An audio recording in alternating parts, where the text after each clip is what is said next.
Bismillahirrahmanirrahim. Assalamualaikum warahmatullahi wabarakatuh. Pada video kali ini saya akan menjelaskan beberapa argumen saya mengenai kenapa sih kita harus tetap belajar mengenai tentang kajian sanad dan takhrij hadis. Nah, sedangkan bukankah kita sudah cukup melihat analisis para ulama dalam kitab-kitabnya mengenai sanad dan takhrij hadis. Nah, video kali ini saya tujukan untuk memenuhi tugas mata kuliah hadis tematik.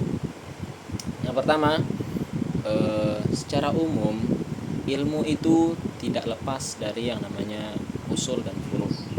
Nah, kita sebagai pelajar itu tidak boleh lepas dari yang namanya usul. Kita tidak cukup hanya belajar dari furu'.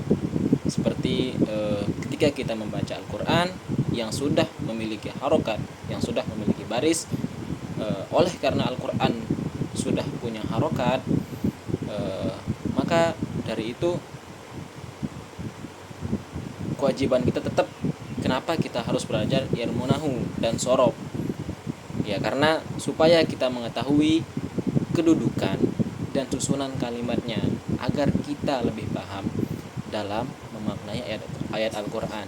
Begitu juga dalam ilmu faraid atau ilmu wasiat, ilmu waris. Kenapa lelaki itu mendapat 1/2, perempuan mendapat 1/4, 1/5? Nah, pasti ada alasannya tersendiri, ada ilmu usulnya. Nah, begitu juga dengan ilmu hadis.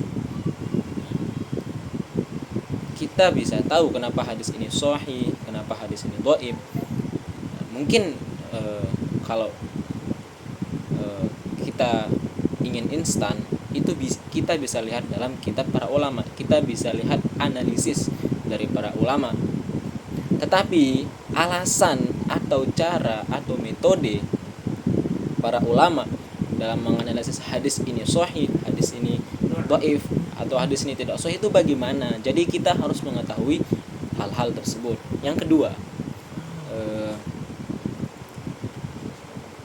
sebagai ketika kita ingin menjadi muhaddis atau orang yang ahli dalam ilmu hadis, maka tentunya kita wajib mengetahui cabang ilmu dari hadis, yaitu kajian sanad dan takhrij hadis. Karena mengetahui kedua ilmu tersebut adalah syarat-syarat kita untuk menjadi muhaddis gitu. Dan yang ketiga, yaitu tambahannya, seperti qaul dari Imam Sufyan Ibnu Ats-Tsauri, ya. Ketika kita mengingat para perawi, mengingat para ulama, maka kita mendapatkan rahmat, seperti dalam qaulnya, yaitu dzikrus sholihin tatanazzalur rahmah. Ya. Ini penjelasan saya ini dari beberapa referensi yang saya ambil dan beberapa jawaban dari teman-teman saya yang saya tanya yang sedang kuliah di luar negeri. Gitu. Mungkin terima kasih atas tugas yang telah diberikan. Semoga penjelasan saya bisa dimengerti dan bisa dipahami. Sekian, wassalamualaikum warahmatullahi wabarakatuh.